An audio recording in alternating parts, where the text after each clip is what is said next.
seja bem-vindo a mais um episódio do Excepcionais. Este é um episódio diferente. Pela primeira vez a gente tá gravando com 3 convidados. Corta aí, Gabriel, pra grande angular pra gente ver.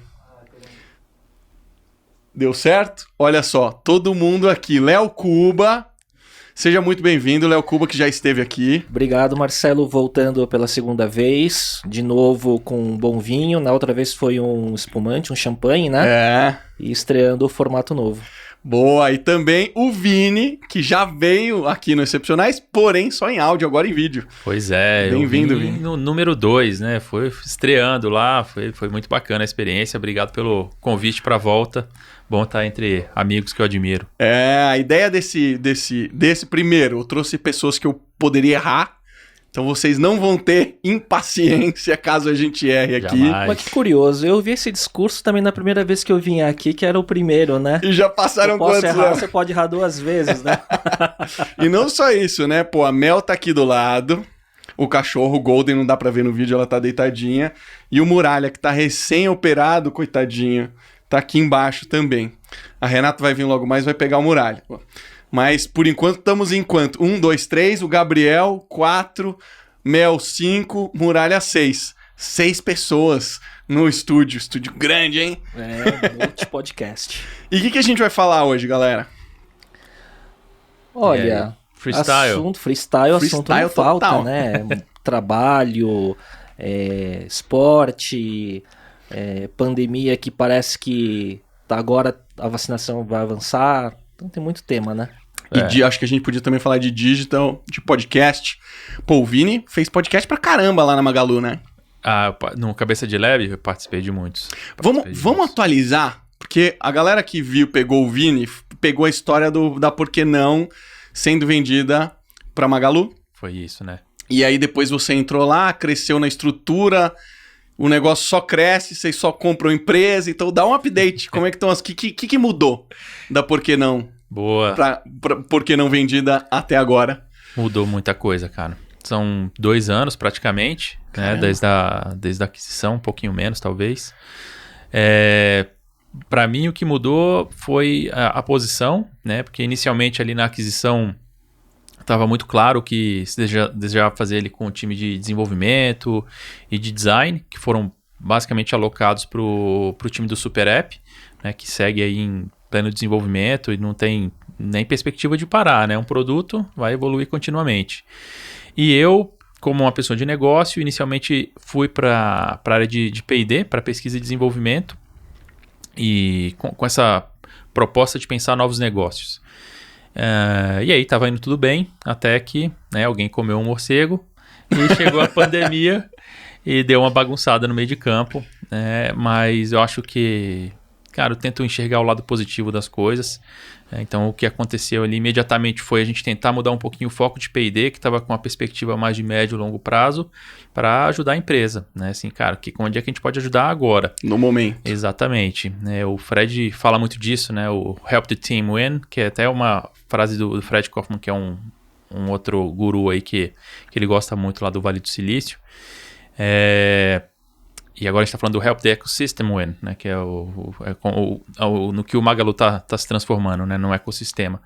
E nessas, cara, comecei a atuar em todas as frentes imagináveis e curiosamente e naturalmente isso acabou me aproximando muito do Fred, que eu tinha conhecido mais durante o momento da aquisição ali, só naquele papo inicial com o CEO para o cheque de cultura.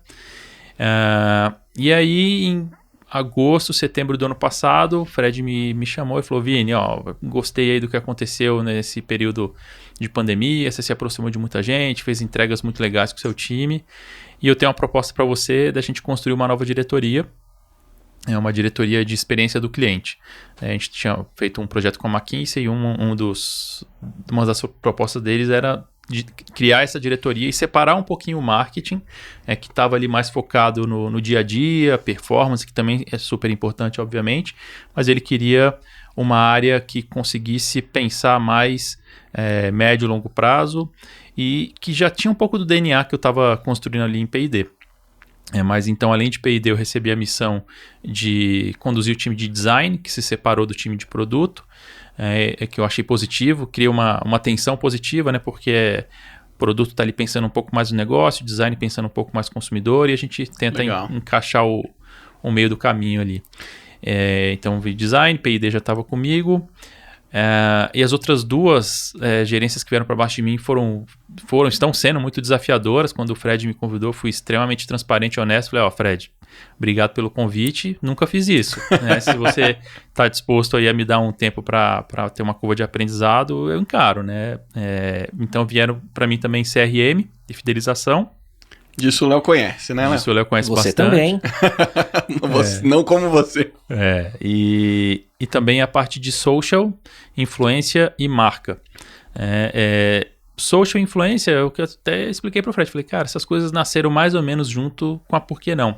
E na Por Que Não eu escolhi ser especialista. Então, acompanhei isso muito mais da perspectiva de consumidor, né? Mas não entendo desse tema. E a parte de marca, já trabalhei na vida, né, na minha vida anterior a empreender na área de marketing, então tinha algum background ali para conseguir tocar. E os seus sócios da Por Que Não, cara, sempre teve uma ênfase muito forte em design, nessa parte, pelo menos eu lembro que vocês eram muito fortes nisso. Sim, né? sim, a gente era muito zeloso, assim, né, com a questão do design, porque o design, no fim, é a forma de tangibilizar essa experiência que foi pensada, que foi codada, é ali que as pessoas, de alguma forma, conseguem julgar a qualidade do seu produto.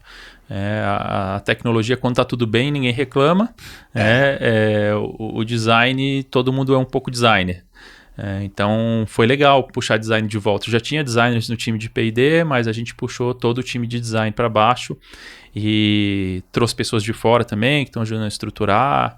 Enfim, não tá faltando trabalho, tá bem divertido. Ô Vini, não sei se você sabe, você também, Léo. E como diriam, né, ouvi dizer que falaram pro Vini que tem mais fios brancos na barba do que pouco tempo atrás. Esse foi o elogio do dia que eu recebi. Foi hoje?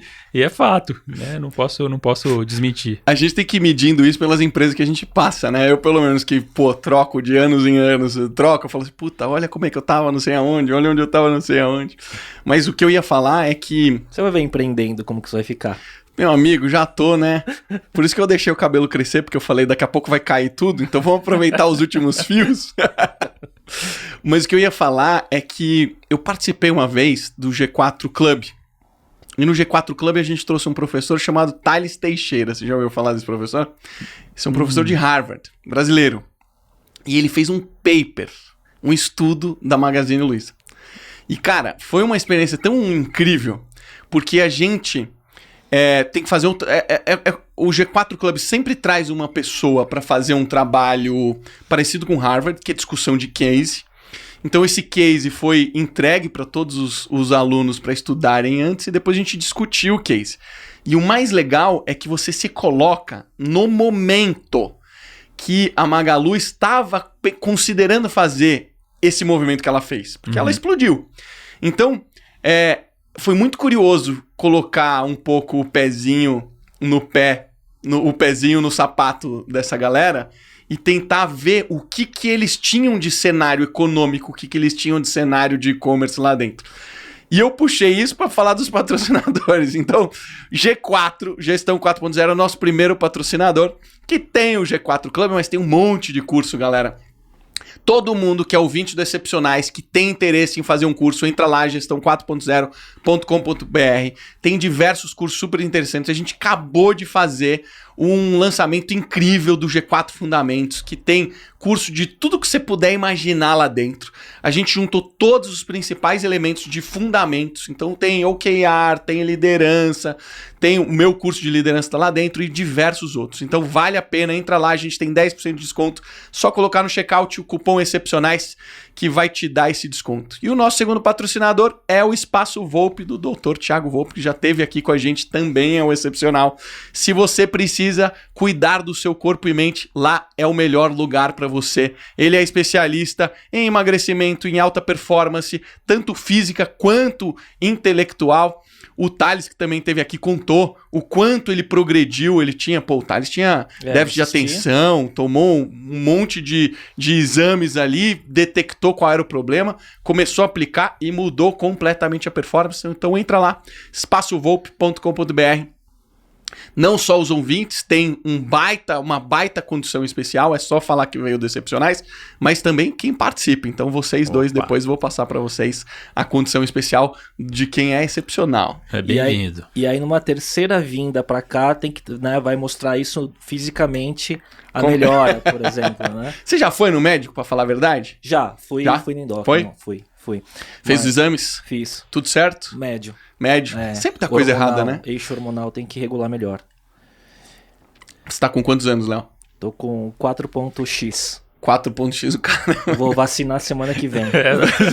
Tô no mesmo grupo. Não, nem falo. Eu vacinei semana passada. Não, mas eu tô falando porque a partir dos 40 anos começa a ter sarcopenia. Sarcopenia é quando você começa a ter perda de massa muscular, né? Sim. Que não é o nosso caso, porque a gente treina. O Vini... Pô, você tá fazendo Muay Thai ainda, Vini? Tô fazendo Muay Thai. Fazendo Muay Thai. Até precisando do emagrecimento, né? Na pandemia eu fiquei prejudicado. Eu ganhei quase 10 quilos. Você tá brincando? Não, desculpa, perdi. Eu ganhei 5 e aí perdi 10. Ah, então você tá com menos 5. Mas eu andei encontrando alguns deles que estavam perdidos aí, agora tô retomando pra voltar pros menos 10, lá menos 5 inicial, menos 5 net, né? Agora, o Léo, cara, entrou no modo freak na pandemia, né? Esse modo aí, freak na pandemia. É que eu tenho um problema que eu sou meio obsessivo quando eu decido fazer alguma coisa. Meio. E aí eu vi até um post outro dia assim, você me acha legal porque você não convive comigo. eu ia até repostar isso, mas eu falei, não, eu vou deixa passar uns dias.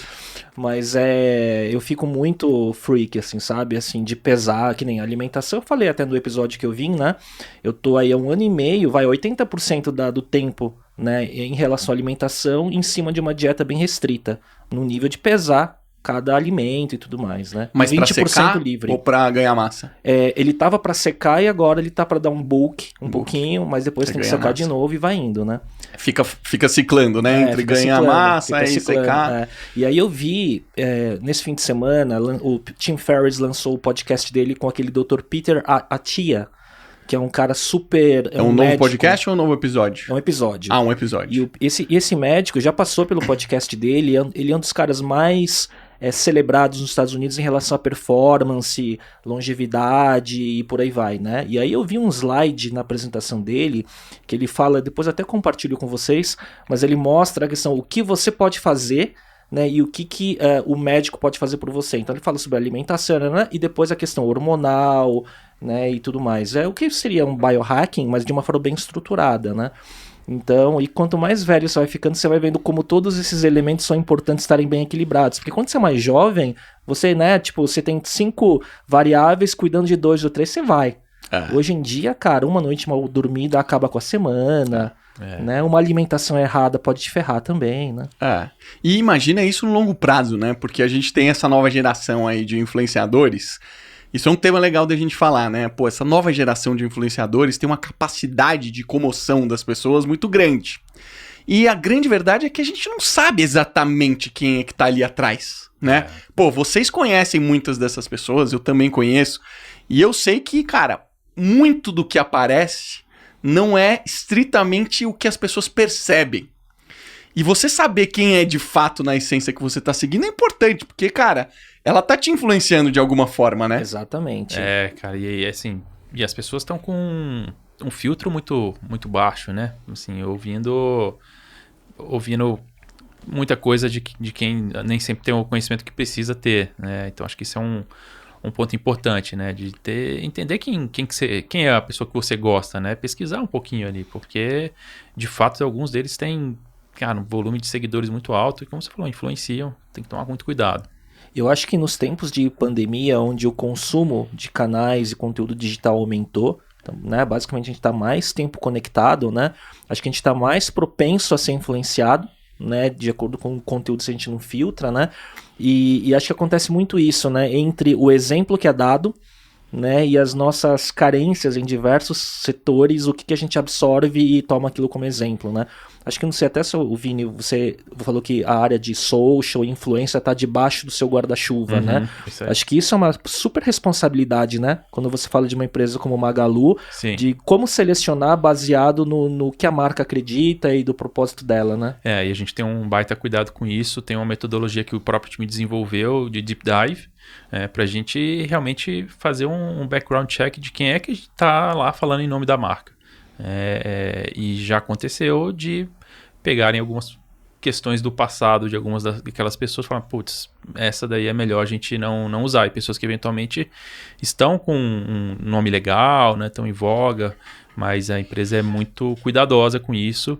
E o desafio agora é difundir um pouco dessa cultura para as outras unidades de negócio, porque até pouco tempo atrás era uma vertical Magazine Luiza, agora você tem Netshoes, Ikefome, né, e a gente quer dar independência para cada um, mas também tem que colocar um pouco de parâmetros ali, né? Então, cara, o guarda-reio tá aqui, dentro desse espaço você pode brincar. E é muito sério, né? É muito, muito sério mesmo que um influenciador desse pode causar de prejuízo, né, para uma marca e para as pessoas, né? Pior do que só para a marca, né? E você está falando em varejo, aí você fala, né, no nosso segmento que nós três, a gente tá circulando, que é de empreendedorismo e tudo mais, quantos, né, empreendedores e influenciadores estão por aí também, né? Isso...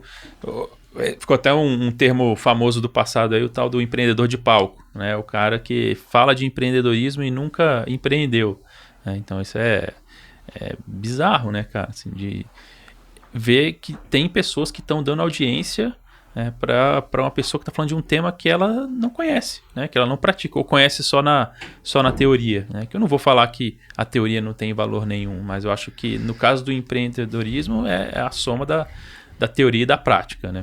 Na semana passada, eu fiz um post, semana passada que pra galera vai ser umas 8 semanas atrás, mas rolou aquela luta lá do Mayweather. Eu vi esse post. Com o Mayweather, um dos maiores lutadores do boxe da história, 50 vitórias, 0 derrotas. Com Logan Paul. Com Logan Paul, que é um dos maiores youtubers.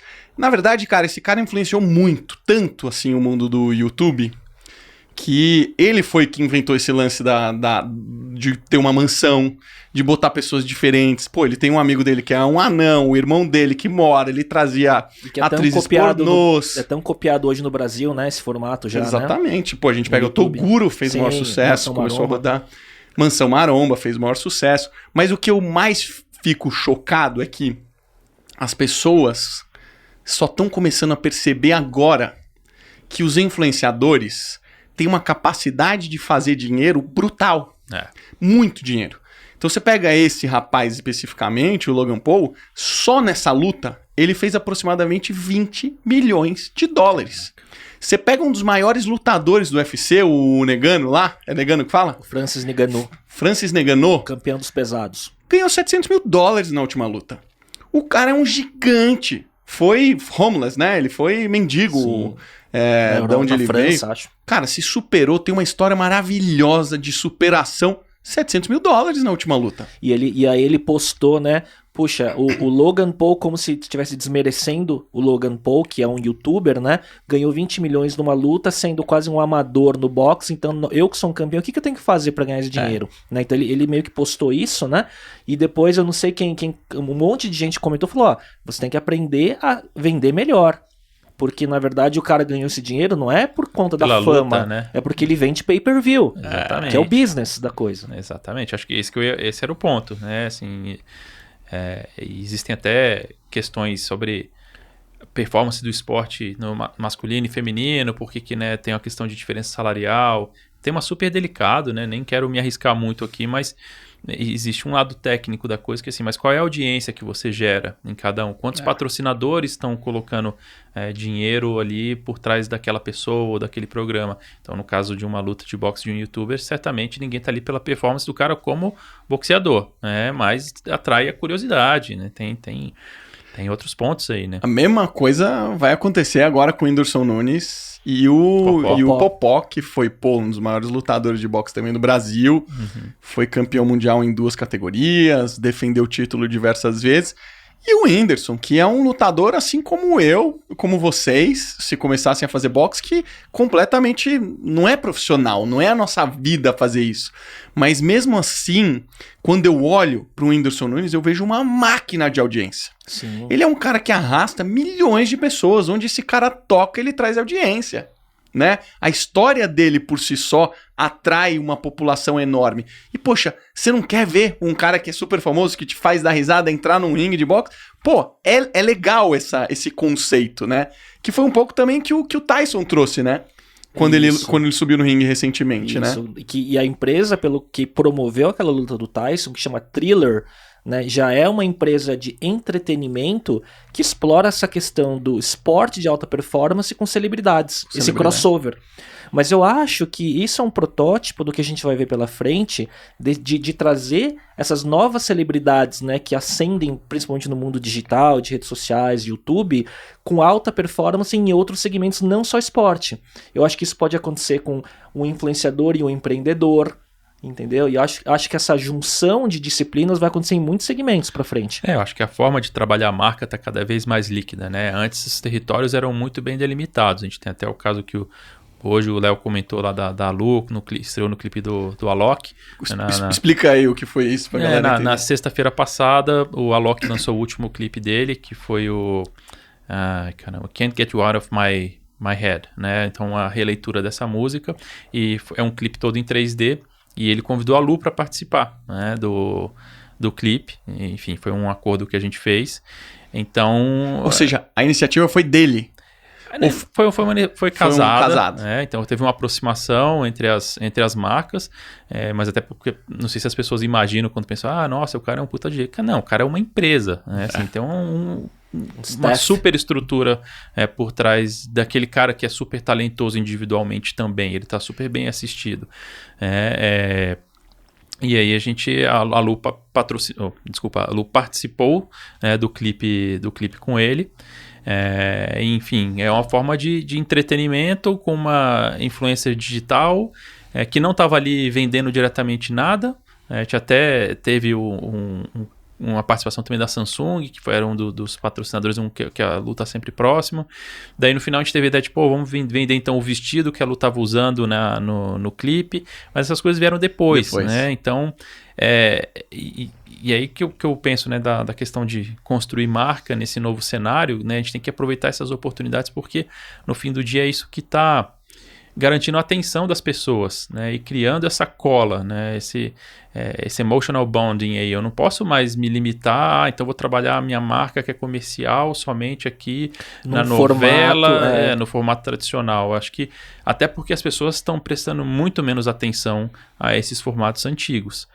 Então é muito mais desafiador construir marca hoje do que era, como eu até estava comentando, né? 10 anos atrás, quando eu comecei a empreender, e voltar para uma área de gestão de marca agora é outro universo. Assim, a cabeça fritou, continua fritando, mas fritou muito ali no início dessa nova posição, que eu falei, cara, é muito diferente construir marca hoje em dia. Né? Aquela série do Netflix que faz previsões do futuro, alguma coisa? Black Mirror.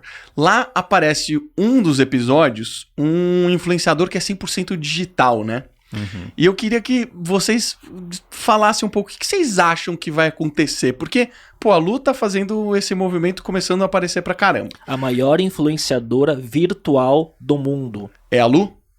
Eu não sabia disso. Já tem números, já tá gigante desse. Eu queria entender, porque eu tenho navegado no Instagram e eu tenho visto perfis grandes de gente que tá criando com aplicativo. Onde você pega aqueles aplicativos tipo Facetunes e etc. E você muda o rosto das pessoas e ele cria um personagem e ele coloca esse personagem em diversas situações. E, cara, tem perfil que você tem 150 mil seguidores. Então, meio que a gente tá seguindo um padrão que o Black Mirror falou. Onde isso vai parar? Aonde as pessoas colocarem o limite, né? Acho que é o consumidor no fim do dia que manda, e é muito desafiador construir também uma base de influenciadores digitais também, né? Não é tão trivial, até porque pela própria questão técnica, né? Você construir um post da Lu é muito mais difícil do que uma pessoa real life. Simplesmente tirar uma foto, né? Exatamente. Ou a foto é menos complexo, né? Mas quando você vai mexer com mensagem, motion... o que você quer passar, né?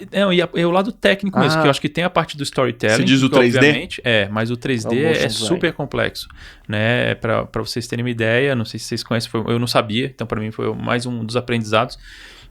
A gente negocia o segundo, né? Então, quando a gente vê, então a gente está comprando quantos minutos de animação por ano, né, com o parceiro. E ele fala, eu vou fazer X vídeos de tantos segundos, com lip sync, sem lip sync. Então é muito complexo também, exige uma estrutura muito grande por trás, o investimento é muito alto, né? Até esse é um dos temas, assim, quando as pessoas falam, eu queria construir a minha influenciadora virtual. Então, senta aqui, vamos conversar para ver se você sabe onde você está entrando. E dezenas de pessoas, ou centenas de pessoas, não é? Por trás. Tem centenas de pessoas por trás da Uau. Lu. Centenas de pessoas. E ela tem uma voz. Alguém faz a locução dela. Ela tem uma voz. E é uma funcionária de vocês ou também é alguém de mercado que vocês uma contrataram? parceira. Uma parceira. É uma parceira. Isso, imagino que tenha sido uma preocupação, né? Ela continua sendo uma preocupação, né? Porque...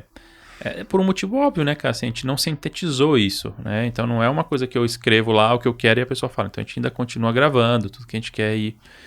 É uma preocupação contínua pela saúde da pessoa, pela disponibilidade da pessoa em gravar. Não, o sucesso da Lu, ele é um super case, mas é um desafio de continuidade e escala também, né? Sim, como você está falando, que depende de pessoas humanas que estão por trás também, né?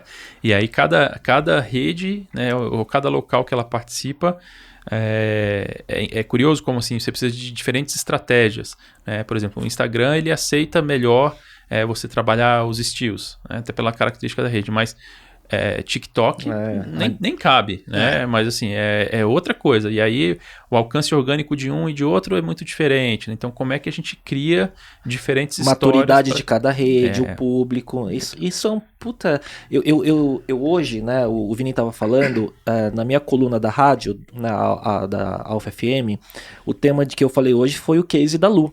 Por conta da sexta-feira passada ter sido lançado o clipe do Alok com ela.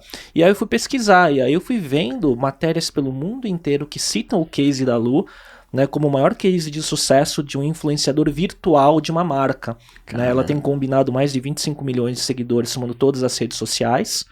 Né? Acho que são 5 pontos alguma coisa só no Instagram. 5 milhões no Instagram. Isso, né? Então somando todos os canais, mas muito mais também pela estratégia que tem por trás da voz dela se posicionar com o propósito da marca.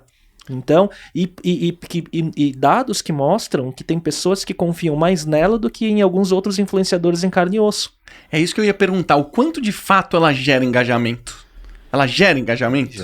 Gera muito engajamento. É incrível. E é curioso, assim, porque tem uma questão toda do posicionamento dela, né? Então, por exemplo, ela em momento algum se posiciona como humana. Ela deixa muito claro que ela não é humana, né? Que ela é um avatar.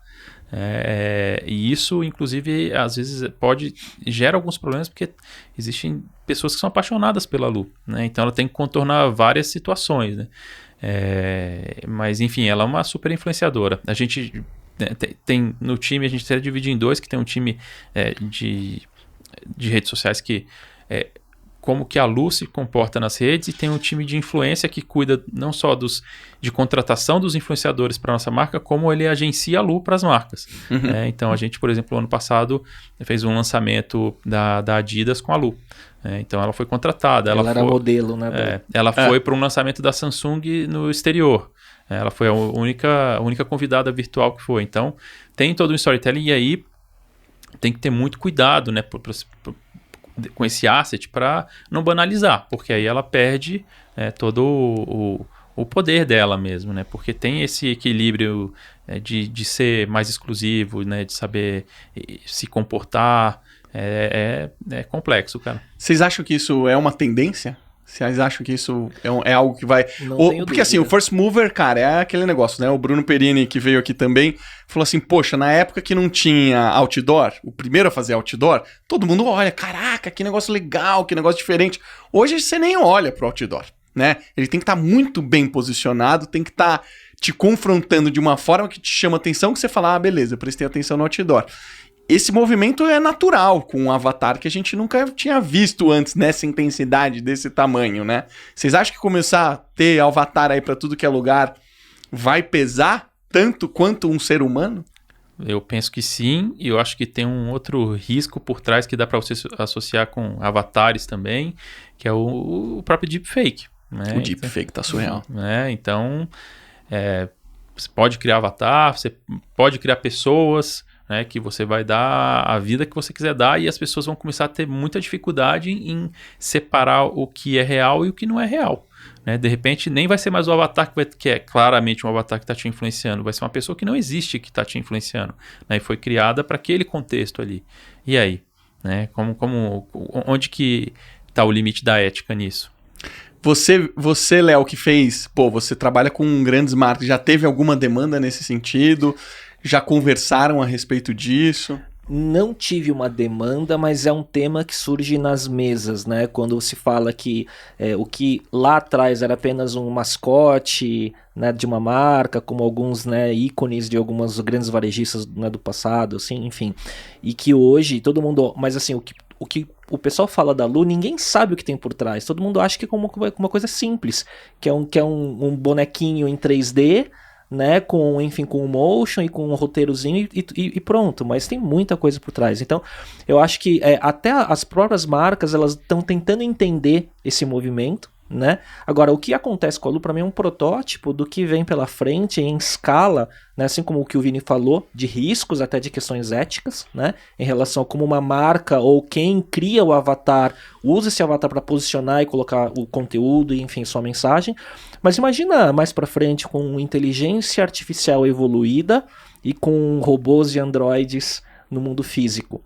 Né? Eu acho que a gente está olhando isso no virtual, né? Mas quando for para o mundo físico, eu acho que aí não é nem o que a gente vê em Black Mirror. Eu acho que quem assistiu Westworld, acho que é muito mais aquilo de você ver um ser que parece né, uma figura física, que parece um ser humano, e você tem questões éticas em relação a sentimento, em relação a abuso, em relação a tantos outros temas, que aí, em Westworld, né, a premissa era, é um robô, então se você matar ou se você violentar, isso não é um crime. E os seres humanos iam para lá, pro parque, para extravasar todos os fatores comportamentais reprimidos, que por ser um robô, isso não seria um crime, mas será que não é? Pois é. Né? Isso é muito louco. Essa série, já que o Léo quebrou, deu spoiler na série, essa série pra mim foi uma das séries que explosão de cabeça. Pra mim foi explosão de cabeça. Eu assisti com a Renata, a gente ficou enlouquecido, viemos super atrasado, né? Porque essa série já passou tem muito tempo, né? Sim, tem anos já essa série. Mas a gente, como vê devagarzinho, um pouquinho, todo dia, 15 minutos, 20 minutos. Acho que ela acabou em 2019, a terceira temporada, que foi a final. Cara, mas pra mim foi explosão de cabeça. E eu fiquei considerando, cara, me parece ser algo totalmente factível de acontecer, totalmente. né? Você assistiu, Vini, também? Não, eu não assisti. Eu conheço, já assisti alguns pedaços, mas não foi uma série que eu me engajei. É o parque de diversões real, né? Uhum. É o que é ali, né? A galera vai pra viver o luxo, vai pra viver o... Tem gente que era mais sádico, nunca sei se é sádico ou se é... né? Que gosta de caçar pessoas. E tem prazer em ver o sofrimento do robô. Ao matar, né? Então esse era o prazer, isso no caso do Man in Black, que é um dos personagens, né? Que ele matava, em todas as narrativas ele queria matar, né, os robôs e tudo mais, né? Maluquice isso. Hoje eu mandei pro Léo uma foto do engajamento da Juliette, mudando de assunto aqui. É Juliette, né, o nome dela? Que saiu do YouTube. Né? Cara, eu fiquei impressionado, porque ela saiu recentemente como a influenciadora que mais tem engajamento. E eu fui lá e falei, poxa, que eu tenho visto de engajamento alto, né? Das pessoas que estão próximas a mim. Joel J tem um engajamento absurdo, o engajamento dele é 2, 3%. Eu falei, poxa, deixa eu ver como é que tá o dela, porque tá todo mundo falando disso, Neymar, etc. Cheguei lá, tava mais de, acho que 20% ou 12%. Que isso, Negócio absurdo, cara. Que é muito recente também toda a explosão do crescimento dela. Então acho que por isso que ela tem esse engajamento muito alto. Cara, isso mostra que a televisão tá aí, tá forte pra caramba e ainda, Sim. tipo assim, ainda tá muito distante da gente conseguir fazer movimentos desse tipo na internet, né? Não, e aí volto a citar, como é o caso do Alok, né? Não é só a Juliette, né, cara? Tem uma equipe por trás. É o by Isso é legal design, falar. né? Ela Não é um acidente que aconteceu com ela, né? Exatamente, né? Até durante o Big Brother, se eu não me engano, revelaram, tinham tipo 18 pessoas na equipe dela. Então a pessoa já vai pra lá, até porque outras... Esse foi o segundo Big Brother que levou celebridades, subcelebridades, esse tipo de pessoas. Então, as pessoas também já se prepararam mais, porque no anterior, quem acho que aproveitou melhor foi a Manu Gavassi, né, que foi mais organizada. Ela se preparou, né? Ela gravou Exatamente. vídeo pra todos os dias, não foi isso? Todos os dias ela gravou vídeo. Com product placement, né? Tudo, e coisa que ela usava lá, que ela fazia o vídeo, explodia a venda, enfim. Eu acho que é isso que volta lá no início da nossa conversa, que é as pessoas sendo influenciadas sem entender que aquilo não é um mero acaso, né? Que tem muita engenharia por trás de tudo que está acontecendo ali. É igual quando se falava um tempo atrás, esse vídeo é um vídeo viral. Na verdade, ele foi planejado e foi investido para que fosse. Então, deixa eu te perguntar, não sei se você Às pode vezes, falar isso. tem coisa que é real, né? Que eu sei que foi um case seu. O do Caneta Azul...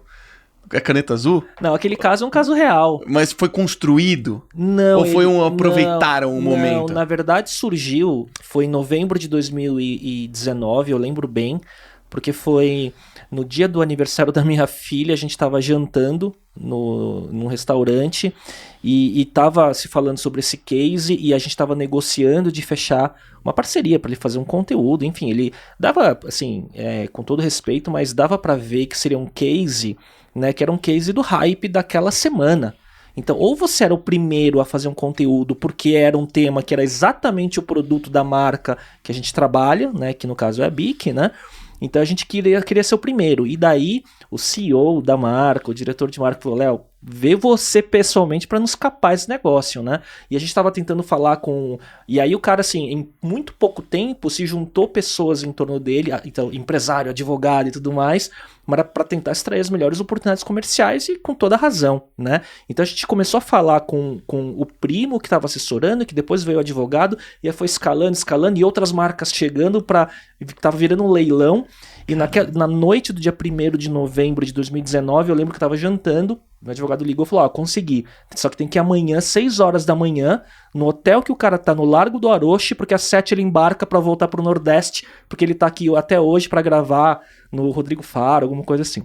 Que loucura. E aí, 6 horas da manhã, tava lá eu no Largo do Aroche, no sábado, com um contrato impresso, assim, né? Mas foi o timing, né, nesse caso. Vocês fizeram campanha com ele? Fizemos. E nesse tipo de caso, não é muito você pegar o meme e o momento e o hype e aproveitar aquele momento específico. É nada mais do que isso, entendeu? Você entender o que tá quente e não perder o time. E isso faz parte do que a gente tá falando de novo, da complexidade de gerir uma marca hoje, né? Que sim, existe um momento do planejar, mas ela também tem que aproveitar esses momentos, né? Então até vou dar um exemplo bem recente, a Anitta lançou o último hit dela que foi Girl From Rio, e aí surgiu o meme de todo mundo tirando foto ônibus na frente do ônibus, né? Então a gente olhou aquilo, bateu o olho e falou, cara, a gente tá planejando entrar no Rio, não é mais segredo, mas também não tem uma data, vamos brincar com esse tema, botamos lá a Lu, em cima da cadeira de frente pro busão, e cara, a parada bombou, né? Bombou, assim, 100% orgânico, né? Pegando carona num meme que já existia ali. Então tem que ser ágil, né? Tem que aproveitar esses momentos. Porque às vezes, nesses casos, onde, tipo, uma Anitta tem um case desse, esse meme, né? Um dia de atraso já perdeu o timing. Né? Já tá atrasado. Verdade. Né? Uma vez eu tava conversando com uma pessoa que havia trabalhado com a Anitta. E diz que é um nível de planejamento. Diz que assim, eles saem, viram umas pessoas assim na rua, umas pessoas mais simples, falando, não, vamos aqui fazer um movimento aqui. Aí já pegaram uns presentes para umas crianças mais humildes assim, já deram presente, já tirou foto, já virou notícia, já fez um movimento absurdo. E quem olha à distância acha que foi um negócio... cara, foi tudo planejado. Eles se programaram para fazer aquilo. Né? Não é um negócio espontâneo. A bondade também não é espontânea. Exatamente. Né? É tudo para gerar história, né? E aí eu fico me questionando até que ponto vale a pena tudo ser história. Porque eu que tô muito próximo dessa galera que é infoprodutor, que é influenciador, tudo para eles é história. Caio da escada é história... ganha um negócio é história, tudo é história. Então, 24 horas por dia, você tem que estar se questionando o que você extrai de história daquilo ali. Eu conheço youtubers ou pessoas, né, que estão na rede social e que têm milhões de seguidores que vivem um problema mental porque tudo é número. Né? Então, se não deu a quantidade de likes ou engajamento X ou alcance Y, a pessoa já fica meio deprê, assim, entendeu? Então, a vida da pessoa é pautada por gerar engajamento e conteúdo que dê cada vez mais audiência, porque ela própria é refém de uma máquina financeira que depende disso. Vira uma prisão, né, então, pra quem olha de fora, fala, nossa, a pessoa tem na exposição e tudo mais, né? Eu mesmo, assim, eu tô fazendo uma coluna na rádio, tô fazendo, né, tô produzindo podcast, essas coisas. Quando começa a virar obrigação e profissão, já às vezes não é tão fã assim. É verdade. Tem uns dias que dá um pouco mais trabalho, não sai tão... fácil, né? Então, porque enquanto é um hobby, você vai na inspiração, né, e tudo mais. Quando vira obrigação, você não tem essa de inspiração, você tem que fazer. É verdade. Tem que outra pressão, né, cara? É verdade. É um outro jogo, é um jogo completamente diferente.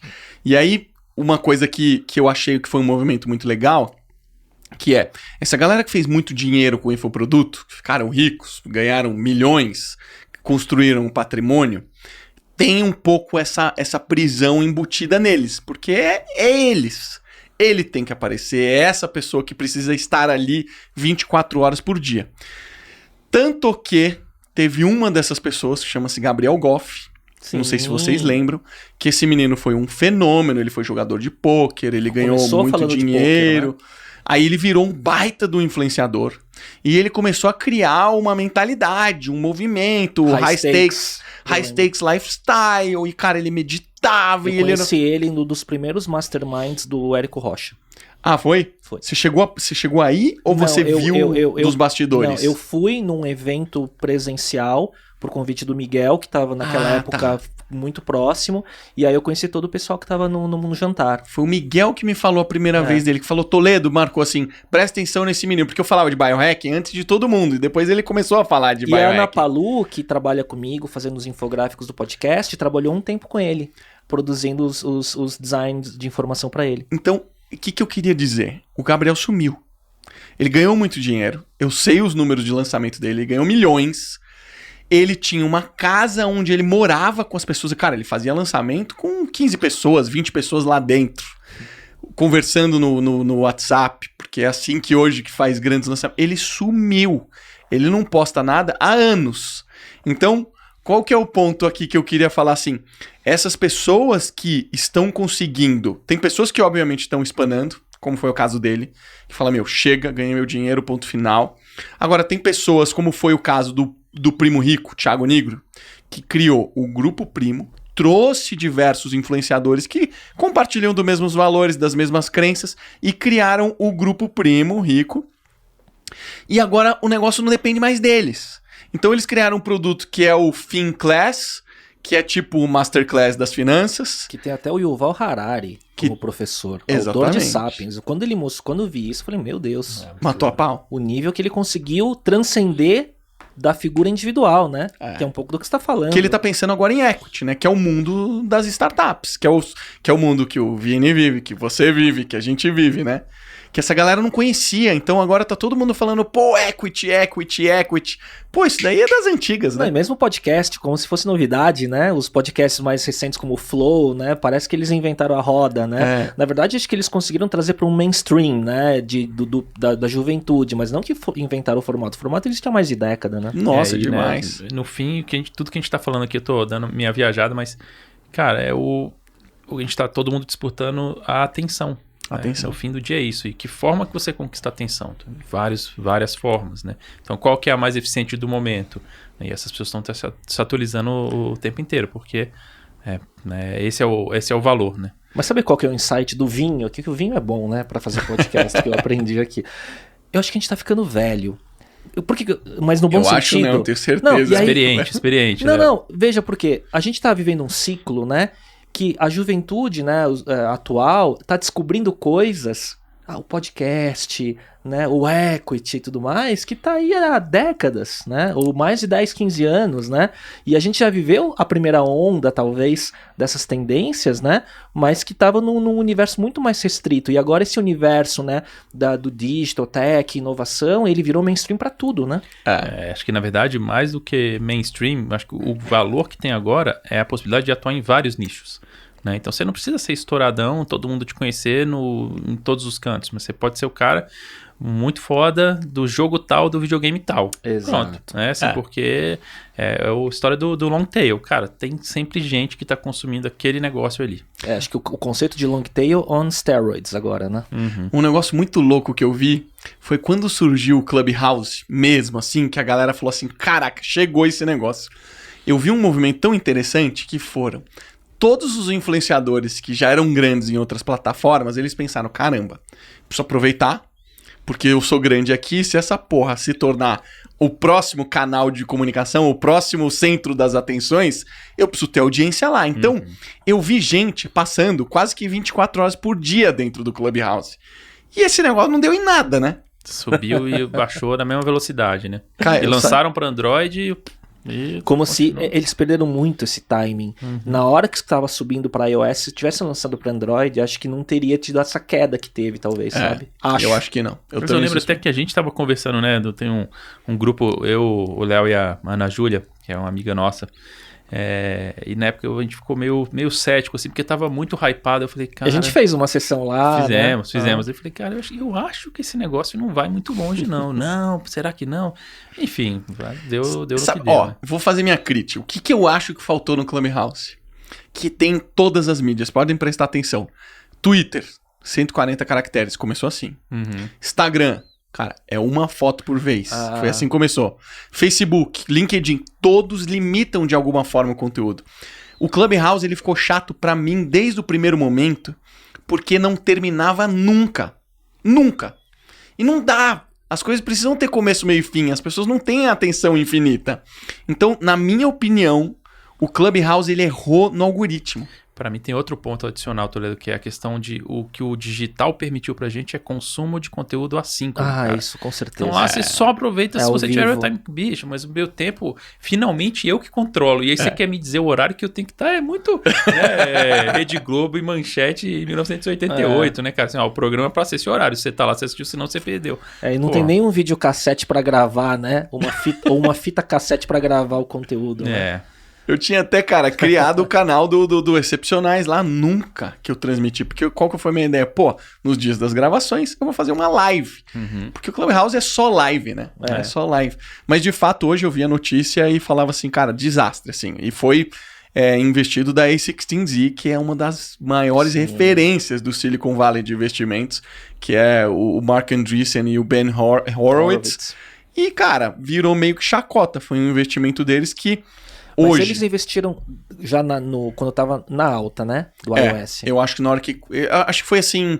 Cara, esse negócio vai rampar. Se rampar como qualquer plataforma, a gente quer estar dentro. Eles botaram um dinheiro relevante lá. O valuation tava esticadíssimo, se eu não me engano, já passou. Já mais de unicórnio, se eu não me engano. Mas, cara, eu acho que tá difícil recuperar. Dada a situação, dado o cenário. A gente como usuário, assim, eu não entro há muito tempo. Eu lembro no começo as notificações toda hora, e só gente boa, né, lá, né, participando. Porque era uma coisa curada, né? Você tinha convites, então você só convida gente legal convida mais gente legal, então você tava ali pela essa expectativa do que será que vem. Mas aí você vê, essa galera que é o mais legal não tem muito tempo sobrando, né, pra tá ali... dando conteúdo de graça. Exatamente, não é nem o fato de ser de graça, cara, é assim, tem que coincidir as agendas de todo mundo legal pra ter uma coisa boa, né, é muito difícil. Acho que todo mundo legal fez um esforço por ser uma rede nova que tava hypada.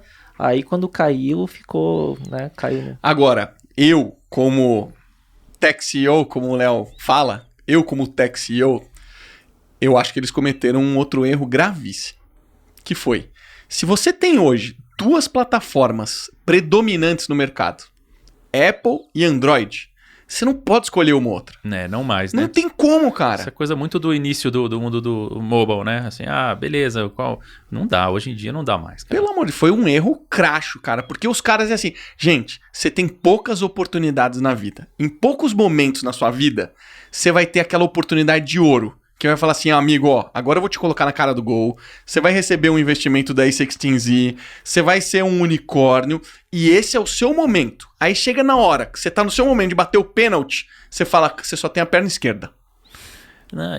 E o mais curioso, né, cara, que você vê assim, o produto em si era simples, cara. Acho que assim, todo o complexo não era o front do negócio, né? Era toda a parte infraestrutural que tá por trás. Então, os caras construíram aquilo ali em Android, era uma sentada boa de cara, 2 semanas tinha alguma coisa no ar. E de decisão de stack, cara. E isso que eu falo, galera, precisa tomar cuidado com o CTO que você traz.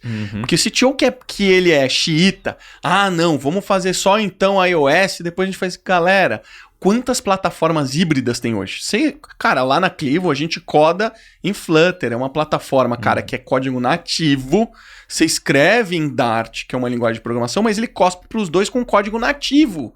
É a mesma coisa, a mesma performance. Por que não usar uma plataforma dessa? Que, by the way, é de um dos gigantes do mercado, que é o Google. Então, tipo assim, não é um negócio que é novo, cara. O Nubank, há 2 anos atrás, decidiu migrar 100% para Flutter. Então, tipo assim, eles erraram mesmo. Acho que ainda mais num cenário de MVP, né, cara? Porque MVP não dá pra você se dar o luxo de construir nativo, né? É muito caro. Né? Então, acho que eu sempre fui mais purista. Você viveu isso, né? Eu era mais purista, mas desde que o investimento acompanhasse. E também na época que a gente estava desenvolvendo muito produto, faltavam boas plataformas híbridas, né? O que chegou mais perto foi o React, que depois começou a ter um pouco mais de complexidade. Aí você vê cases como o próprio Airbnb, que deu um rollback. Se não me engano, acho que o Nubank também fez um movimento de saída do React. Mas Flutter eu sei que é uma que parece que acertaram a mão, né? O Nubank, cara, ele virou tipo assim... E você tava lá, né? O Nubank virou um pouco coxa de retalhos, infelizmente, assim. O grande problema, não traz problema nenhum para o usuário final no fim das contas. O problema é que o binário vai ficando muito grande. E o Nubank é para ser um banco acessível para todas as pessoas. Então, o Nubank ele começou 100% nativo. Então, era Objective-C e depois a linguagem do Android. Se eu não me engano, começou com Java. Tô tentando lembrar qual linguagem a gente foi. Aí depois surgiu o Swift no meio do caminho.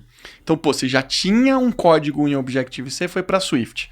E o do Java foi para uma outra linguagem que agora... Kotlin, foi para Kotlin. E aí foi ramificando. Aí, cara, beleza. Precisamos escalar. O time de mobile tava ficando pequeno, a empresa tava crescendo rápida demais, não conseguimos acompanhar. Um time falou, vamos fazer em React Native. No Conta, nasceu em React Native. Era para ser um protótipo, mas acabou virando o produto inteiro. E aí depois que a gente já tava no Conta, a gente começou a perceber alguns problemas. O binário ficou muito maior. Tinha problemas de latência, ou seja, você apertava um botão, demorava, não era nativo, então os componentes eram diferentes. O comportamento de quando você vai, por exemplo, colar a conta corrente ou um CPF é diferente do nativo. Então esses detalhezinhos... Que influenciam na experiência. Na experiência é muito fragmentada. Toda a diferença. Até que a gente decidiu conduzir um estudo sério. A gente falou assim, galera, vamos criar uma guilda lá dentro, que é um grupo de interesse para estudar as tecnologias híbridas e vamos analisar várias. Vamos ver qual que é a melhor. Então a gente, cara, fez um trabalho muito legal, cara, de pegar a experiência do desenvolvedor. Então a gente pegou várias linguagens e a gente botava, coda aí esse problema. Como é que você se sentiu? O que você gostou? O que você não gostou? Agora, Léo, pega essa outra plataforma, faz desse jeito. KPIs incomuns, ou seja, pra gente ter comparação. Cara, quem ganhou de longe foi o Flutter. Foi uma aposta? Óbvio que foi uma aposta, porque ainda não estava nem estabilizado o Flutter. Mas foi a melhor decisão. E aconteceu a mesma coisa com a escolha da stack do Nubank no começo, que foi Clojure, que ninguém no mundo usa Clojure. Só o Nubank. Foi acertado? Cara... Tenho dúvidas. É uma linguagem muito legal, uma linguagem diferente. porém tiveram que comprar a empresa que criou o Clojure, que é a Cognitec. E aí, uma escolha errada pode se tornar ainda mais catastrófica dependendo do cenário, né? Então hoje a gente tem uma falta de desenvolvedor, né? Se você tem um negócio que é puro iOS, puro Android, você tem que duplicar o seu esforço de desenvolvimento. Você imagina mais loucura, headcount. Não, e não acha as pessoas, não é nem mas eu tenho dinheiro, mas não importa, não tem gente informada. Assim, a demanda por desenvolvedor é global. Então o cara mora no Brasil, não precisa nem se quiser mudar, não precisa mais. Então trabalha para empresas nos Estados Unidos, na Austrália, na Europa, só se ajustar ao fuso, e que não é um problema para desenvolvedor, que normalmente tem flexibilidade nisso. Mas é isso, cara. By the way, como vocês têm resolvido isso? Acesso a talentos. A gente estava conversando sobre isso antes de começar a gravar, né? Essa dificuldade em preencher cadeira, né? E não estamos nem falando de cadeiras muito especialistas, hiper sêniores, né? E acho que é um desafio para todo mundo, mesmo para quem tem uma marca como o Magalu, que é desejada por vários profissionais da área digital hoje, né?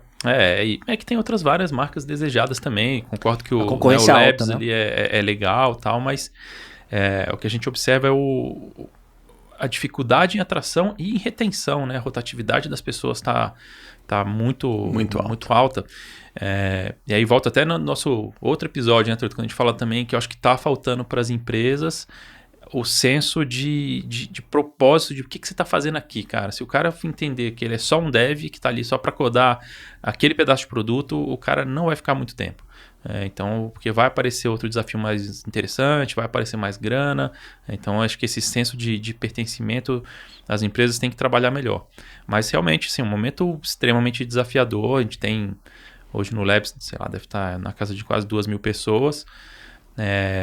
Cara, deve ter mais ou menos umas 200 vagas em aberto lá, e com dificuldade de fechar, porque onde você acha 200 devs? E acho que junta tudo isso, será que também não tem uma questão que agrava, que é a questão geracional, da gente ter uma faixa etária, né, mais jovem hoje, que é menos, eu não vou falar menos comprometida, mas que é mais suscetível a mudanças se não tiver 100% feliz no lugar que está. Eu acho que tem isso, eu acho que tem um pouco também do que já vinha se falando sobre o futuro do trabalho, que é a pessoa poder trabalhar para mais de um lugar, porque me faz feliz, né, de diferentes formas, então não quero estar exclusivo para ninguém, e não é ao mesmo tempo ser um freela como os de antigamente, a pessoa entrar, modelo, cara, né? Eu vou entrar para esse projeto, e nesse projeto eu quero ir para outro projeto, quero outro tipo de dor de cabeça. Não sei, e a dificuldade, diga-se de passagem, não é só em contratar desenvolvedor. Então eu tenho contratado time de design, cara, dureza também. Eu tô falando de contratar gente boa, né? A gente mais ou menos, você acaba contratando, mas é desafiador. Então, o que a gente tem feito é utilizado o próprio time para trazer talentos, montado um time talentoso, porque o talento acaba atraindo mais talento, e tentando criar um ciclo positivo a partir disso, mas não tá fácil, cara. Sabe que no livro do Reid Hoffman, né, que é cofundador do LinkedIn, partner do fundo lá, o Greylock e tal, o The Alliance, que é o livro dele, ele fala que ele mudou a forma de contratar. Ao invés de contratar por uma posição, ele contrata por uma missão específica. Aí ele fala, olha, a tua missão aqui agora é levar desse ponto até esse ponto aqui, em qualquer área que for. Quando chega naquele ponto, ele fala, agora essa nova missão é ir daqui até ali. Então, você vai fechando pequenos contratos de trabalho por propósitos específicos, e com isso você aumenta a retenção da pessoa. Isso é legal. Outro caso que eu acho que é bacana do próprio Netflix, né? A regra é não ter regras. Ele fala um pouquinho também de outro caso que é, além de várias flexibilidades, a questão que não é a grana pela grana, mas é a tranquilidade de que você está trabalhando ali com o melhor pacote que existe disponível. E os caras até citam casos onde eles fazem, e provavelmente na legislação americana isso é permitido, redução de salário, né? Mas eles garantem que assim, o seu salário, no que você faz, não existe melhor no mercado. A gente é o que mais paga. E não precisa de você procurar, não. Quando a gente descobrir que a sua posição está pagando melhor, a gente vai aumentar sem você pedir. Já reajusta. Mudou de cidade. Aqui é outro caso. Então, eu acho que as empresas todas estão se desdobrando para tentar reter as pessoas boas, né, cara? Eu amo esse conceito, mas acho difícil de aplicar, principalmente quando a gente está falando de um cenário de empresas que estão surgindo, de startups, né? Eu tenho um pouco a sensação dessa do Léo, porque assim, no mundo de engenharia de software tem muita gente jovem. que tá começando a aprender. Só que essas pessoas, elas se tornam muito capazes muito rápido. Os Então, bons, principalmente. Os bons. Então, uma pessoa que entra com um salário de 7, 8 mil reais, uma pessoa que está começando, se um programador vai com 2 anos, 3 anos de vida. Mas na hora que ele entra numa empresa como o Nubank ou como uma Clivo, que ele está rodeado de pessoas muito talentosas, Aquele early stage, né? Aquele momento inicial, né? Exatamente, construindo uma empresa. Você está construindo uma empresa. Cara, o que essa pessoa aprende em um ano não tá escrito, não tem faculdade que vai fazer isso acontecer. Então, assim, do dia pra noite, essa pessoa já é valorizada pelo mercado, talvez pelo dobro assediada. Do salário, extremamente assediada. Então eu fico me colocando muito na cabeça dessas pessoas, como é que é isso pra elas? Porque quando eu entrei no mercado de trabalho, não era assim. Hoje, eu fico imaginando, cara, se eu fosse programador, e de repente eu tô ganhando 7, 8 mil reais, e aí eu passo um ano numa empresa e daqui a pouco estão me oferecendo 10, 12, 15. Cara, quantas empresas dobraram o salário de gente porque tava precisando preencher vaga e não conseguia? O desespero começa a bater. Hoje eu vi um post recente de um cara falando assim, cara, eu sou programador, eu consigo entrar em qualquer empresa que eu quiser com um salário deste porte, um salário super alto, eu não vou ser demitido rápido, eu posso ser super underperformer, ele tava falando assim, performar super mal, vai levar ali aproximadamente uns 3 meses pra eles detectarem isso e eu já ganhei uma puta bolada e eu troco pro próximo. Então foi uma piada que ele fez mesmo do que é capaz se fazer hoje nos Estados Unidos, dada a demanda e o desespero por contratação. Será que a gente chega lá no Brasil? Acho que eu sinto que eu vejo um pouco disso acontecendo mesmo, viu? Dessa forma, exatamente. Até porque, de novo, a demanda é global, né, cara? Você não tá disputando mais com a empresa aqui do Brasil. E isso, inclusive, era um ponto, continua sendo, né? Quando eu entrevisto as pessoas, né, desse tipo, a pergunta é, por que você quer trabalhar aqui? Você pode trabalhar em qualquer empresa. Por que você quer trabalhar aqui? Isso é uma pergunta importante, né? Todos sabem responder? Não. Bem. Não, nem todos. Enfim, acho que é importante entender isso, porque essas pessoas altamente capacitadas, cara, eles podem literalmente escolher onde eles vão trabalhar, né? A gente que tem um pouquinho mais de idade, barba branca, a gente viveu um Brasil aí que falou, cara, de desemprego absurdo, né? Assim, que você não podia ficar desempregado, senão você tava na lama para sempre, né? Ficou desatualizado. Agora, de novo, né? Não tô falando da realidade de todo o Brasil, mas das pessoas capacitadas, cara, falta mão de obra. É curioso que a gente ainda cresceu, acho que as nossas gerações ainda cresceu acostumado com o fazer carreira numa empresa, numa multinacional, né? E aí começou a tolerar você ou trocar de empresa, né, ao longo da nossa carreira, anos 90, começo dos anos 2000, ou até empreender, que já era meio mal visto. Né? Pra quem não tinha dado certo, né? Era meio que, né, a última coisa, né, não deu, virou empreendedor, né? Só que isso, mas você já estava, mas mesmo assim você estava acostumado a estar 5, 6, 7 anos num projeto. Hoje é um pouco do que a gente está falando aqui, né? Parece que 1 ano já tem turnover, né, de talento, né?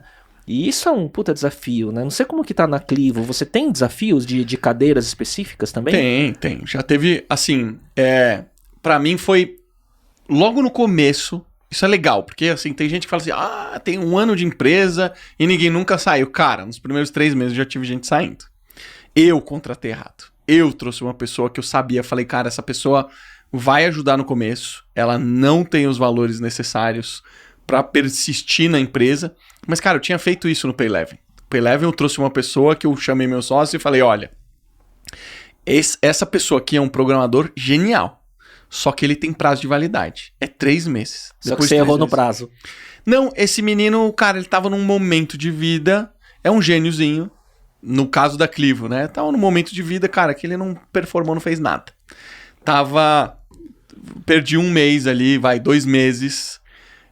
Detectamos em 1 mês, mas, cara, é 1 mês que você tenta trazer, é 1 mês que você poderia ter desenvolvido. Pra repor é mais tempo, né? Mas mesmo assim, cara, assim, a gente tá com um time enxuto, a gente ainda não tá com um time muito grande, a gente deve ter chegado agora a 55 pessoas, o time de engenharia deve ser um quarto disso daí, mas ainda assim, cara, assim, o mercado valoriza as pessoas, como eu falo, rapidamente. Então, assim, você que ainda tá num estágio de investimento no mesmo estágio. Pô, recebemos o seed, ainda não passamos pra Série A. Cara, você não pode sair aumentando todo mundo. Então você tem que trabalhar com as pessoas esse entendimento. Falar, ó, eu chamei as pessoas e falei, olha, você já merece um aumento. Já merece. Pra mim, você já deveria estar aqui, já dei ações pra essas pessoas, mas eu quero te fazer uma pergunta. Você consegue esperar? Dá pra você esperar? Prevenção. Dá pra você esperar? Você consegue? Teve gente que falou, cara, dá, eu consigo esperar, não tô com pressa, tranquilo, tamo junto, vamos nessa. Na verdade, todo mundo falou isso, mas teve gente que não se conectou com isso. E teve gente que saiu. E tudo bem, contratei, entrou, cara, fez o trabalho, fez 8 meses e já começou a desengajar. Que é aquele negócio. Eu acho que faltou um pouco esse trabalho que o Vini tava falando aqui, de você cruzar muitos propósitos. No meio do caminho eu detectei que o valor não tava batendo.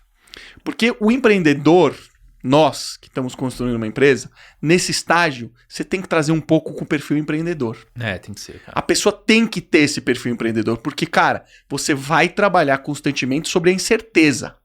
E trabalhar sobre a incerteza não é como você deve estar trabalhando hoje no Magalu. Hoje no Magalu, cara, você deve saber exatamente qual passo você tem que dar. Lá na Clivo, no começo de empresa, você não sabe qual passo você tem que dar. Eu preciso construir um produto que eu não sei quem é, eu tenho que vender um produto que eu suspeito para quem que é, sabe? É muita incerteza. Como é que você anda sobre o ambiente de certeza se a pessoa não tem perfil empreendedor? Algumas pessoas travam, algumas pessoas ficam ansiosas. Algumas pessoas que estão esperando o direcionamento, a ordem do que fazer, né, se desmotivam, porque falam, é confuso. Eu tive uma baixa que foi erro deste tipo, que não deu match.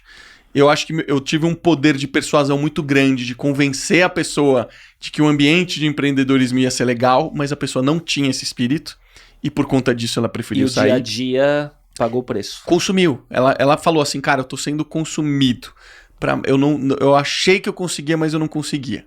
Então foi uma aposta dela, foi uma aposta minha, mas não deu. Aprendizado. Tudo bem, aprendizado. Né? Mas acho que você tocou um ponto importante, Toledo, que é o jogo da transparência e o jogo da antecipação, nesse caso que você falou, ó, esse é o nosso momento agora, você merece, eu não consigo, assim que eu conseguir eu vou te dar o upgrade.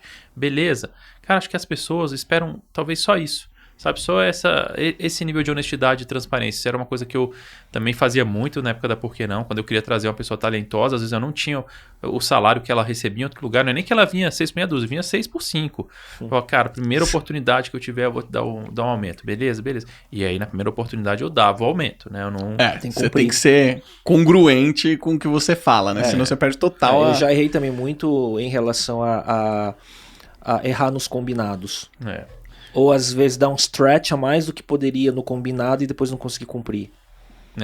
Que eu acho que hoje é uma das coisas que eu vejo também as empresas falhando é nesse sentido. Elas se prendem muito a algumas burocracias que numa empresa muito grande são eventualmente necessárias, mas, cara, não dá pra você ser 100% burocrata, entendeu? Tem que ter alguma flexibilidade. Você tá vendo que aquele cara é um puta talento, tem que chamar de canto e falar, ó, nosso ciclo de meritocracia é só daqui a X tempo, mas...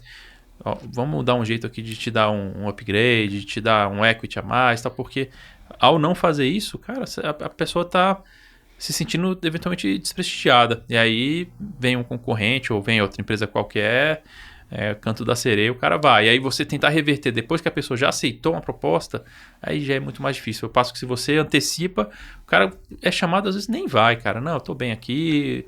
o dono lá já conversou comigo, já me falou que tem planos para mim, e desde que seja obviamente verdade, né? E as pessoas acho que no fim do dia querem um pouco disso, né, cara? Né? Não é só a grana pela grana, mas é saber que tem alguém olhando para elas de fato ali. E já aconteceu algumas vezes comigo de, no momento de perder alguém, fazer uma contraproposta e uma vez ou outra aconteceu da pessoa ficar, mas já fica naquela sensação do medo. Porque o vaso já rachou, né? Então, e acontece, depois você acaba perdendo no momento seguinte, assim. Eu, cara, assim, quando eu tava no Nubank, eu comecei a ter a sensação de que as coisas iam perder um pouco o controle. Porque o mindset do Nubank era mais ou menos assim. Se você tá aqui é porque você é bom. E se você está aqui, você precisa progredir continuamente. continuamente com qual velocidade? Entre 1 a 2 anos você precisa estar crescendo. Então era quase que uma obrigação. E as pessoas, por estarem sendo valorizadas, sendo muito assediadas por serem Nubank, essa pressão vinha com muita força. Então essa necessidade de estar dando upgrade de salário e ações muito rápido era um negócio que me assustava, porque eu falava assim, cara, onde isso vai parar? Para sustentabilidade, né, de longo prazo. Cara, tudo bem, o Nubank é uma puta de uma exceção, uma das empresas que mais cresceu, que mais cresce. Agora eu fico pensando... 10ª maior startup do mundo, não é isso? Acho que até menos, acho que já deve estar por volta de 7ª ali. Hoje, o último round foi 30 bi de dólar. Warren Buffett, né? Já marcando ali pro IPO, né? Então, cara, eu fico pensando, se não é o Nubank, se não é uma Netflix, quem sustenta esse crescimento brutal? Quem sustenta essa quantidade de ações que você tem que distribuir? Porque, cara, folha de pagamento, quem é empreendedor sabe que é um negócio que, cara, dói. Se você cresce e a receita não cresce proporcional, caramba, o que você faz? Sim. Tem empresa que não comporta, né? Ou você tá num ritmo, né, de estar sempre levantando investimento e tá num burn rate alto, mas você tá sempre na frente, ou se você depende da sustentabilidade e rentabilidade do negócio de um mundo mais tradicional, não vai. Você depende de outros elementos, de cultura, de combinados, né, de um puta poder, não é poder de persuasão, mas desse jogo aberto que o Vini falou. Assim, a gente vem, que no caso do Vini, ele teve a Por Que Não, né, e eu conheci de perto, e meu negócio também é pequeno, né, ele depende muito, ele exige muito do empreendedor, né, de ser criativo e bom no lidar com pessoas para manter o time. É verdade. Senão, cara, porque você não tem recurso ilimitado, né? Cara, mudar um pouco de assunto aqui. A gente tá num podcast. E recentemente a gente viu uma explosão de podcast brutal, né, cara? Começou a nascer podcast à torta direita. Todas as empresas querendo fazer podcast, o Flow explodiu, o Podpah passou por cima. Cara, tá uma guerra, né? Tá uma guerra esse mundo do podcast. Eu até brinco que podcast virou paleta mexicana, né? Porque tá todo mundo fazendo podcast, né? Cake. E aí, cara, o que vocês estão achando disso? Eu só não vou falar que a carapuça serve porque eu fiz 10 anos atrás podcast, né? Então, e que nem chamava de podcast, hein? Eu não falava que era um podcast. Como é que chamava, Léo? A gente chamava o Man da Arena de videocast. A gente começou em 2010. Né? Era vídeo podcast. Podcast sempre foi áudio. Sempre foi áudio. Agora que a galera... A gente chamava de videocast já na descrição do canal do YouTube. E já eram 2 apresentadores, que é um formato consagrado hoje em vídeo, né? Hoje você pega os 2 maiores do mainstream, que é o Flow e o Podpah, são 2 apresentadores em vídeo, com um entrevistado, né? Então já era lá atrás, né? Então por isso que eu falo, a gente tá ficando velho, a gente tem que ficar lembrando de coisas que a gente tava fazendo uma década atrás, que hoje é inovação, né? Mas Naquela época vocês já foram influenciados no Man in the Arena pelo Joe Rogan? A gente não. Na época a gente foi influenciado por This Week in Startups, do Jason Calacanis. Cara, que era incrível. Eu assisti muito. Mas que é engraçado, né? Que até hoje nunca estourou. Né? Ele faz toda semana, até hoje? Tem vários episódios por semana, e você vai lá ver... ele tem vários por semana? E você vai ver 3 mil views, 5 mil views por episódio, ele nunca explodiu, mas ele tem credibilidade, é um cara super bem conectado lá no meio, né? E na época o Dignation, do Kevin Rose, que na época ele o Dignation era a cara de vocês. Ele ainda era ele ainda era CEO do Dig, que foi um dos primeiros sites agregadores da Web 2.0, né? De 2007, 6, 7, 8, né? Aquela onda lá. E a gente olhava muito pro Dignation. Cara, o Dignation pra mim, quando vocês fizeram pela primeira vez o Man in the Arena no evento, eu cruzei com o Dignation e falei, cara, que demais. Aqueles ao vivos deles. Porque eles faziam muito programa ao vivo nos eventos que rolavam nos Estados Unidos. Era um loirinho. O Alex Albrecht. Alex Albrecht, é verdade. E juntava eles dois, cara, saíam uns papos incríveis. E eles faziam meio que assim, às vezes bebendo, tomando cerveja e etc. E é isso, mas hoje, explodiu o formato, né? Mas aí eu acho que, de novo, volta na história do long tail e da atenção. Não precisa ser para todo mundo, né, cara? Verdade. Assim, o cara vai falar de um tema específico que vai ter o seu grupo fiel ali. Acho que o problema é quando a pessoa quer falar de tudo e não fala de nada, né? Fica muito, muito generalista. Acho que é um problema. Para quem escuta ou para quem é muito curioso, acho que isso causa um pouco de ansiedade. No meu caso, assim, eu comecei a dar um subscribe em vários podcasts, depois no fim eu falo, cara, não consigo. Tem que filtrar. Subscribe de vários. Então exatamente. São esses 3, 4 aqui que eu ouço sempre, crio uma rotininha por dia da semana, é o que eu consigo escutar, porque senão você fica com aquela sensação de tô devendo, não escutei, né, o podcast. Quantos podcasts vocês têm lá? Do Cabeça de Lab? Cabeça de Lab eu sei que vocês têm o Cabeça de Lab, né? Tem o Cabeça de Lab. Mas eu tô falando na Magalu, quantos podcasts vocês têm lá? Nossa, não sei, porque agora também tem Jovem Nerd, né, que foi Nossa, adquirido, tem... Canaltech, cara, né? Não sei responder, tem Canaltech, não sei responder, mas tá se formando cara, essa aquisição grupo de conteúdo. Mim, vou te falar, cara, essa aquisição do Jovem Nerd, pra mim, sabe uma coisa pra mim, cara? O podcast que eu mais escutei na vida foi o Jovem Nerd.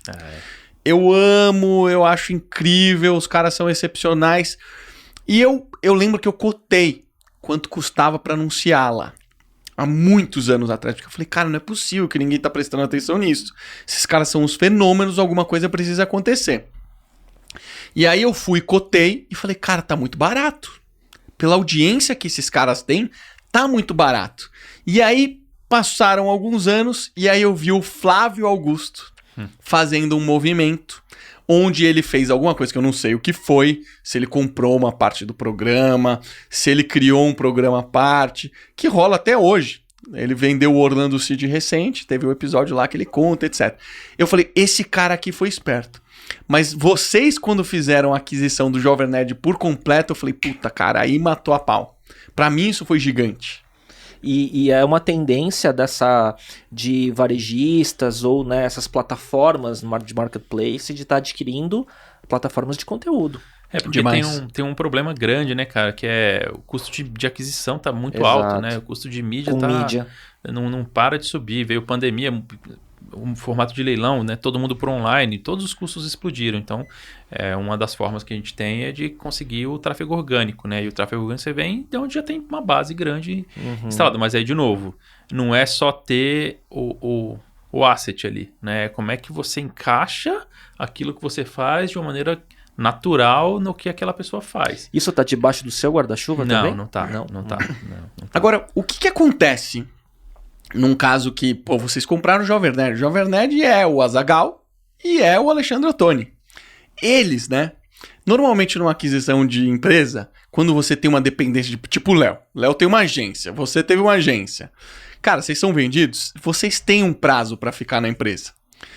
Esse negócio, não sei se você pode falar isso, você não pode. Você não pode falar, você fala, não posso falar. Mas normalmente você fala, cara, você fica aqui 5 anos, você recebe seu dinheiro, depois você vai fazer o que você quiser da sua vida. No caso deles, não dá muito pra fazer isso, né? Não dá e eu não sei os detalhes, de verdade. Eu nem não posso, eu não sei. Não dá pra fazer um earnout desse. Vamos elocubrar então, não dá pra fazer earnout nesses caras, né? Mas eu acho que tem um inventário de conteúdo, que é um ativo, né? Agora, o ponto adiante é a produção que dependa deles. E aí tem que tentar diversificar e fazer a marca Jovem Nerd crescer. Eu acho que outras plataformas, como o Omelete, por exemplo, que eu conheço um pouco mais, estão fazendo isso, né? De como você não depende de um ou outro apresentador específico e cria um ecossistema de talentos, creators, debaixo do guarda-chuva, né? É que eu acho que tem outro lado, cara, da moeda, que é o seguinte, né? Esses caras amam fazer isso. Né? Eles fazem isso há muito tempo. Então, eu acho que a maneira de garantir esses caras lá... Esses caras não estão fazendo isso por dinheiro. Eles já ganharam dinheiro porque eles já poderiam ter parado, eu imagino. Né? Mas eu quero dizer... Pro cara só tem upside. Né? Assim, você vai poder continuar fazendo o que você gosta de fazer. Né? Você vai ter um salário para isso. Você fez o seu earnout. Tô te dando a tranquilidade de você poder continuar nessa sua brincadeira interferindo o mínimo possível. Que eu acho que esse é o segredo também das aquisições. Que é diferente da minha aquisição, que foi mais num formato de acquihire. Né? Quando você compra uma empresa dessa que já está dando certo, você não precisa ir lá ensinar os caras a fazerem o que eles fazem bem. É como que a gente se beneficia do que esses caras estão fazendo bem. E deixa eles continuarem fazendo. Eu adoro esse modelo de contratação. Quem faz muito esse modelo de contratação são empresas lá fora, que você compra a empresa e deixa, não mexe. É parte do seu portfólio. Tipo, cara, o WhatsApp foi comprado. Cara, a gente só foi ter o login do Facebook, cara, muitos anos depois, né? É. E eu acho que você não perde aquele lance da cultura da empresa que foi construída, né? Pô, o Instagram foi comprado, deixa lá, deixa o produto lá. Olha quão importante hoje se tornou o Instagram. Se o Facebook tivesse integrado, cara, teria perdido o produto. Facebook, cara, eu não entro mais no Facebook. Eu publico lá pela plataforma de agendamento, mas eu não entro mais no Facebook. Eu também publico, mas não engajo. Eu não fico no feed ou consumindo os stories, o status que é lá, né? Que é o equivalente aos stories. Não fico. E as pessoas ainda dizem que, cara, é uma plataforma que converte pra caramba. No sentido de fazer publicidade. Tem alguns formatos, né? Alguns formatos de você colocar o link no post, que não tem no Instagram. Verdade. Né, no orgânico, né? Então só com mídia, aí você consegue colocar o CTA no post. Então tem algumas peculiaridades. Mas eu também, muito, apesar de trabalhar com isso, às vezes eu não consigo entender como é que consegue ter resultado com o Facebook, sabendo que por 99% do tempo que eu tô numa rede social é no Instagram, sabe? Pois é. Que é um volume muito grande de gente ainda, né, cara? Então, acho que tem isso, assim, é o tiro de canhão, era a Rede Globo de antigamente ali. E claro que tem uma inteligência por trás que a Rede Globo de antigamente não tinha, que é do próprio algoritmo. Então, tudo bem que é menos engajado do que já foi, mas quantos bilhões, né, de usuários ainda deve ter? Eu nem sei. De verdade, eu também, porque por não ser usuário e não estar mais tanto com essa preocupação, eu não olho mais. Mas é aquela coisa, assim, tudo bem, você vai impactar só 5%, mas esse 5% é uma multidão, tem que ter alta cara. Conversão, né? Falando um pouco do que o Vini fala, o Snapchat, eu vi um dado que parece que 90% dos jovens estão lá dentro. Aí eles falam uma determinada idade. Eu fiquei muito impressionado porque a penetração dentro dessa jovens americanos. faixa etária, provavelmente, dentro dessa faixa etária, eu fiquei assustado. Eu falei, caramba, é muito alto.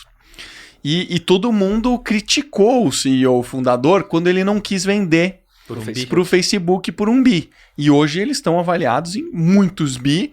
E aparentemente, cara, eles estão se dando bem, mas eles continuam numa faixa etária que eles não conseguiram se movimentar. Que talvez seja esse o futuro, né? Talvez você segmentar a plataforma para grupos, ou por temas, ou por idades, ou por regiões, sei lá, seja o que vai acontecer, né? Eu acredito que sim. É uma era da customização, né, cara? E isso se aplica a tudo, né? Porque, de novo, volta para a história da atenção. Eu vou dar atenção para aquilo que me interessa. Então, se você não me entrega uma coisa que não me interessa, vou ignorar completamente.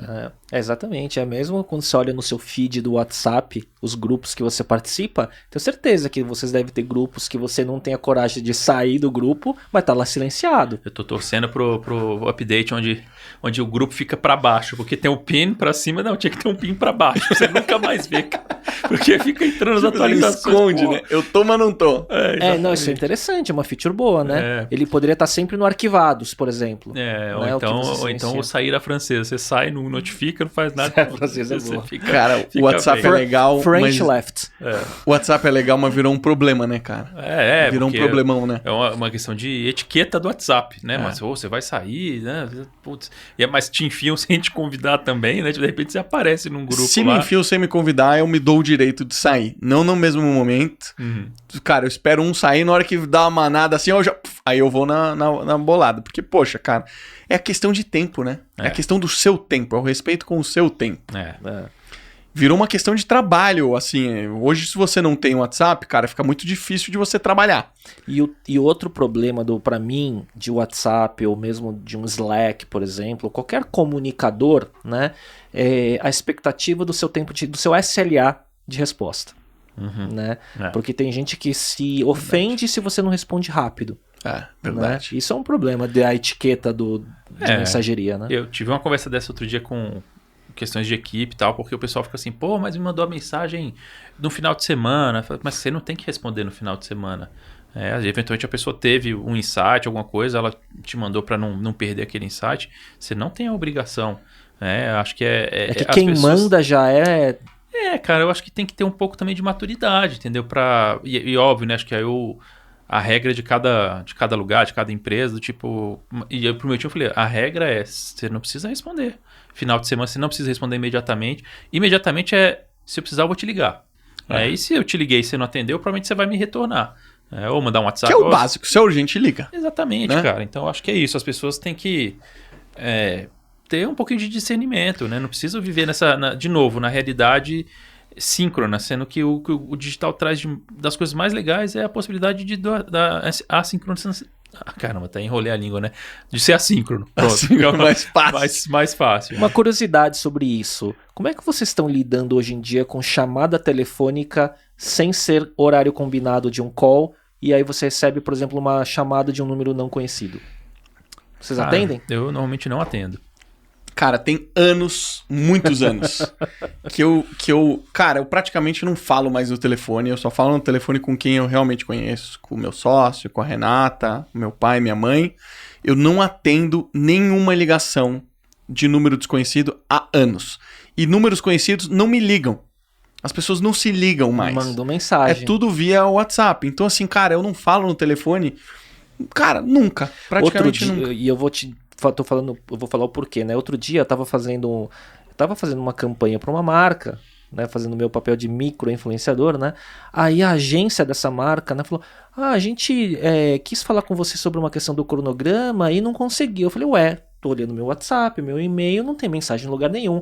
Aí eu falei, puta, deve ter sido alguma das ligações perdidas que estavam lá no meu celular, né? Eu falei, olha, me desculpa, mas assim, o meu celular ele fica no Do Not Disturb, né? Só com familiares do que passam por ligação direta, né? E não é por mal, mas assim, eu não consigo trabalhar também. Né?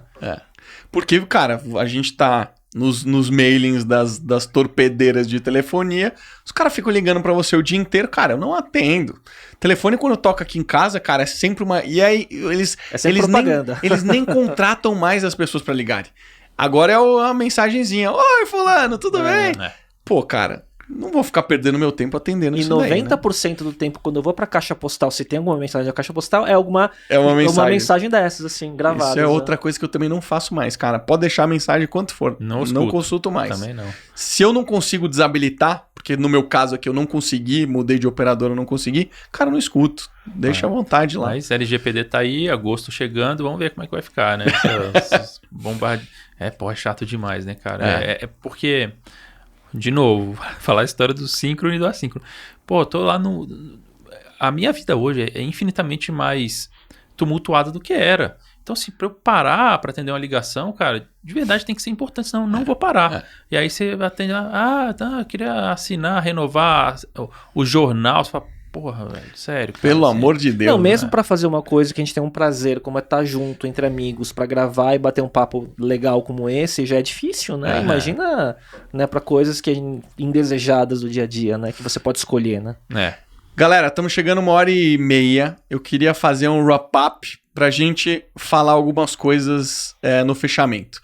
Queria que a gente falasse sobre livros, indicação de livros, indicação de podcast e indicação de qualquer coisa que vocês acharem interessante que vocês estão vendo aí ultimamente.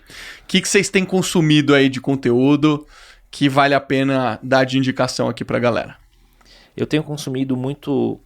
é o de sempre. Tim Ferriss, mais do que Joe Rogan, inclusive. Mas a questão de podcast, acho que o Vini estava falando, né, de rotina, de consumir conteúdo. Para mim é muito mais, não é nem o podcast de quem, mas é o tema e o convidado. Se o tema e o convidado me interessam, é aquele que eu vou ver. Então daí eu tenho o Tim Ferriss, tenho o Joe Rogan e tenho alguns outros, né? Quando eu vejo esses de massa, é muito mais pelo entretenimento do que pelo conteúdo, porque nunca se aprofunda, né?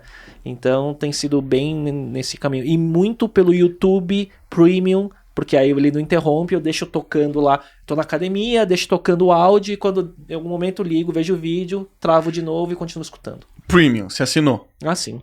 Por quê? Porque é mais prático, você tira o ads, tira o anúncio, né? E ele não interrompe quando você bloqueia a tela. Agora, o Joe Rogan não tá mais no YouTube e o Joe Rogan tá no Spotify. Isso te atrapalhou? Porque Não. assim, eu tenho um aplicativo de podcast que eu gosto e não saio dele. Eu só escuto Joe Rogan no Spotify. E tem alguns outros podcasts que eu uso lá porque só tem no Spotify, que é conteúdo exclusivo. Você tá 100% no Spotify ou você tem mais de uma plataforma que você consome? Eu uso YouTube e Spotify. Essas duas. E no caso específico do Joe Rogan, que tá só lá pela exclusividade de contrato, né? E sabe que hoje eu nem escuto tanto o Joe Rogan. É muito raro. Tem episódios fantásticos, mas tem muito conteúdo dele que é muito contextual de certos assuntos que fazem muito mais sentido para um americano, às vezes de um stand-up comedy, de um comediante e tudo mais, né? Mas eu tenho visto mais Tim Ferriss. Algum livro pra indicar? Cara, eu li de novo. Recente? Eu li de novo Essencialismo. Essencialismo. Por necessidade. De momento de vida. Por quê? Não, por ter muitos pratos girando, né? E às vezes tentar falar mais não para algumas coisas, eu acho. O essencialismo é você ter foco, no fim das contas. Tentar concentrar a tua energia em algumas coisas que você define como por serem prioritárias na sua vida, né? E eu tenho uma dificuldade, às vezes, de falar não, sabe? Para coisas que eu gosto. E às vezes vem muita coisa que eu gosto e tem que falar não. Cara, quanto mais a gente vai crescendo, quanto mais famoso a gente vai ficando, mais coisas boas, óbvio, aparece porcaria, mas também começa a aparecer muita coisa boa, né? E esse pra mim é o desafio, acho que na nossa faixa de idade, onde a gente conseguiu ter uma certa autoridade, né, cada um no seu nicho, ou enfim, com seus círculos, né, é falar não. E não porque são coisas ruins, porque tem muita coisa boa também. Cara, tem que fazer escolhas, né? E você, Vini? O que você tem escutado o podcast? Faz tempo que você não participa, né, do Cabeça de Lab. Você participava sempre. Tá faltando tempo, cara. Tá faltando tempo, Tá faltando. Até o Gouveia me convidou tem umas 2 semanas, eu disse não, até pela questão de, cara, agora não. A gente tá num momento puxado, mas adoro participar, sempre, normalmente quando me convidam eu participo. Então, o que eu tenho escutado, cara, eu gosto muito, chama The Happiness Lab. É da Dr. Laurie Santos, ela é uma professora de Yale sobre saúde mental. E, enfim, temas psicológicos de forma geral. E, curiosamente, eu fui descobrir mais recentemente. Eu já escutava, gostava pra caramba. E vi uma matéria no Happiness falando que ela se tornou a aula mais disputada de Yale. Então, tem classes assim com mais de 1.000 alunos nos anfiteatros e tal. E, pô, eu gosto muito do Happiness Lab. É leve, né? Assim, que são curtos, assim, até uns 40 minutos, 30, porque também coincide com o meu tempo de jornada, de deslocamento, então isso também me ajuda de não quebrar tanto.